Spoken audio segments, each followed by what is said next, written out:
ভালো আগুন জ্বলছে ভাই। ওইটা ব্যাগ গেছে আছে।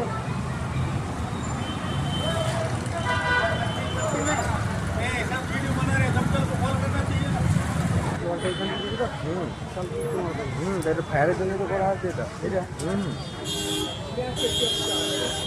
পাইপ লাইনগুলো করা আছে আগুন লাগানো। এখানে আগুন লেগেছে। এই যে পাইপগুলো রাখা আছে, জানি না কোন অর্গানাইজেশনের রাখা পাইপ। দীর্ঘদিন ধরে আমরা এই ডিভাইডার ছাড়াও পাশে পাঁচগুলো ডেকোরেশন গাছ লাগানো করে আসছি। সুতরাং আমাদের কষ্ট লাগে যখন আগুন ধরে গেল। দীর্ঘদিন ধরে দোকানদাররা যারা এখানে আছে, শুকনো পাতা পড়ে যায়, নিজেদের দোকানের আশপাশটা পরিষ্কার রাখার জন্য আগুন লাগিয়ে দেয়। এই আগুনটা স্প্রেড হতে হতে এত দূর এসেছে, পাইপগুলো লেগেছে। তো আমাদের এগুলো একটু সচেতনতা দরকার। এগুলো হচ্ছে সচেতনতা, এগুলো পড়ে বলে হয় না। যেখানে আগুন লাগিয়ে দিচ্ছি, আজকে পুরো জায়গাটা যে ডিজাস্টার হলো, দমকল বাহিনী এলো, বিবেকানন্দ হসপিটালে ডিজাস্টার, আর কিছু না হোক 100 গাছ নষ্ট হয়ে গেছে।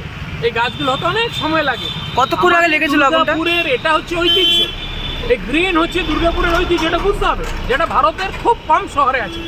এই একটা জঙ্গলের ভেতরে এরকম একটা সিটি দাঁড় করানো স্বর্গীয় ডক্টর বিধানচন্দ্র রায় ও তো চিন্তা ভাবনা করে বানিয়েছিলেন। এটাকে আমরা গর্বিত বোধ করি, আর আমাদের দায়িত্ব হচ্ছে এই গ্রিনটাকে মেনটেন করা। তার জন্য যদি আমাদেরকে আরও কিছু করতে হয়, যারা ভুলভাল কাজগুলো, অসামাজিক ক্রিয়াকলাপগুলো, তাদেরকেও দরকার হলে আইনানুগ ব্যবস্থা নেওয়া আমরা বাধ্য হব।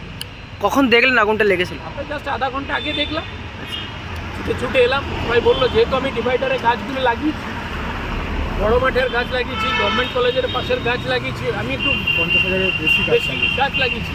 আমি গাছ নিয়ে গ্রিন রাখার আমি একটা মুভমেন্ট করি। তো আমার খুব কষ্ট লাগে কোনো গাছ কেউ কাটলে, কেউ গাছ ফালতু পাতায় আগুন লাগালে, ঠিক আছে, ব্রেক পুঁতে দেওয়া, এগুলো কন্টিনিউয়াস হচ্ছে অ্যাওয়ারনেস।